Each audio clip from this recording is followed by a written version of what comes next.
pertama, marilah kita panjatkan puji syukur kehadirat Allah Subhanahu wa Ta'ala yang telah melimpahkan rahmat serta hidayahnya kepada kita semua. Salawat serta salam kita curahkan kepada Nabi Muhammad SAW yang telah membawa kita dari kegelapan menuju cahaya. Di sini saya akan menjelaskan tentang iptek dan Islam. Ada 3 poin. Pertama, pentingnya ilmu pengetahuan dalam Islam. Kedua, perkembangan iptek dan tantangannya. Ketiga, iptek sebagai alat untuk meningkatkan kualitas hidup. Dalam Islam, menuntut ilmu adalah kewajiban setiap muslim. Allah Subhanahu wa Ta'ala berfirman dalam Al-Quran surat Al-Alaq ayat 1 yang berbunyi, Iqra bismi rabbikal ladzi khalaq. Artinya, bacalah dengan nama Tuhanmu yang menciptakan. Ini menunjukkan betapa pentingnya ilmu pengetahuan dalam hidup kita. Ilmu pengetahuan tidak hanya terbatas pada aspek spiritual, tetapi mencakup berbagai bidang, termasuk sains dan teknologi. Dalam surat Al-Mujadalah ayat 11, Allah menjelaskan bahwa orang yang berilmu akan diangkat derajatnya. Poin kedua, perkembangan iptek dan tantangannya. Di era globalisasi ini, perkembangan iptek sangat pesat.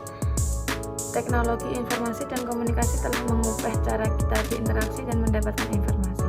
Namun kita juga harus waspada terhadap dampak negatif kemajuan ini, seperti penyebab informasi yang tidak benar dan pengaruh budaya asing yang dapat mengikis nilai-nilai Islam. Poin ketiga, iptek sebagai alat untuk meningkatkan kualitas hidup. Iptek dapat menjadi alat untuk meningkatkan kualitas hidup umat manusia. Dalam konteks Islam, kita diajarkan untuk menggunakan ilmu pengetahuan dan teknologi untuk memecahkan masalah dan meningkatkan kesejahteraan. Contohnya, teknologi pertanian yang dapat meningkatkan hasil panen dan teknologi medis yang dapat menyelamatkan nyawa. Namun kita juga harus ingat bahwa semua kemajuan ini harus sejalan dengan prinsip-prinsip Islam.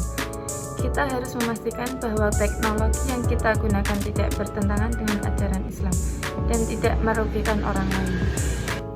Di sini saya menyimpulkan dalam menghadapi tantangan zaman, kita sebagai umat Islam harus terus menuntut ilmu dan memanfaatkan iptek untuk kebaikan. Mari kita jadikan ilmu pengetahuan sebagai benteng untuk menghadapi berbagai tantangan dan sebagai sarana untuk mendekatkan diri kepada Allah Subhanahu wa Ta'ala. Semoga kita semua dapat menjadi generasi yang tidak hanya cerdas secara intelektual, tetapi juga memiliki akhlak yang mulia. Mari kita tingkatkan semangat belajar dan berinovasi demi kemajuan umat. Demikian pidato yang dapat saya sampaikan. Bila ada tutur kata yang salah, saya minta maaf. Wabillahi